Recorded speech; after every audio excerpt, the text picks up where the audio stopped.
અમદાવાદ શહેરના લાલ દરવાજા હોમગાર્ડ ભવનમાં 76મા પ્રજાસત્તાક દિનની ઉજવણી કરવામાં આવી ત્યારે હોમગાર્ડ જવાનો, પોલીસ જવાનો, જીઆરડીના જવાનો, નાગરિક સંરક્ષણ તાલીમના જવાનો દ્વારા ગ્રાઉન્ડમાં પરેડ દ્વારા રાષ્ટ્રધ્વજને સલામી આપી।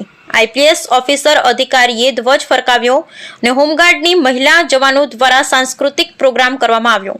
ત્યાર પછી પોલીસ જવાનોને સ્વર્ણચંદ્રક એનાયત કરાયા। એમાં નાગરિક સંરક્ષણ તાલીમ સિવિલ ડિફેન્સના મહિલા કર્મચારી રંજીતાબહેન કૌરને પ્રમાણપત્ર એનાયત કરાયો। Bureau report Jayneet Shukla Khadia. દર્શક મિત્રો, હું છું જયनीत શુક્લા। આપ નિહાળી રહ્યા છો ક્રાઇમ પેટ્રોલિંગ ન્યૂઝ। અમારી ક્રાઇમ પેટ્રોલિંગ ન્યૂઝ યુટ્યુબ પર લાઇક કરો, શેર કરો અને સબસ્ક્રાઇબ કરો, જેથી કરી અવનવા સમાચાર તમારી પાસે પહોંચી શકે।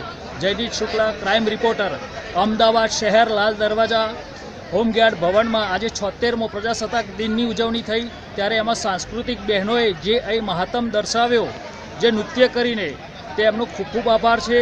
અને જે નૃત્ય કર્યું એમાં પણ એમણે વિશેષ કામગીરી કરેલી છે। એવા આપણો એક મેડમ જોડાઈ ગયા છે। તમારું નામ શું છે? અપેક્ષા ભાવસર। તમે આજે સાંસ્કૃતિક પ્રોગ્રામ કર્યો, એમાં તમારી કેવી ફિલિંગ્સ થઈ અને કઈ રીતનું તમારે અનુભૂતિ થઈ અને તમે શું કામગીરી કરી રહ્યા છો હાલની અંદર, તે અમને દર્શક મિત્રોને જણાવશો। આજે 26મી જાન્યુઆરી 2025 પ્રજાસત્તાક દિનની ઉજવણી નિમિત્તે હોમગાર્ડ ભવન લાલ દરવાજા ખાતે માનનીય મનોજ અગ્રવાલ સાહેબના અધ્યક્ષસ્થાને ઉજવણીનો કાર્યક્રમ યોજાયો, જેમાં અમદાવાદ શહેર પૂર્વ ડિવિઝન નંબર 18ની બહેનોએ ખૂબ જ ઉત્સાહભેર ભાગ લીધો છે અને અમારા આ કાર્યક્રમને ખૂબ જ પ્રોત્સાહન મળ્યું છે સર તરફથી, જેના બદલ હું તમામ બહેનોને અભિનંદન આપું છું।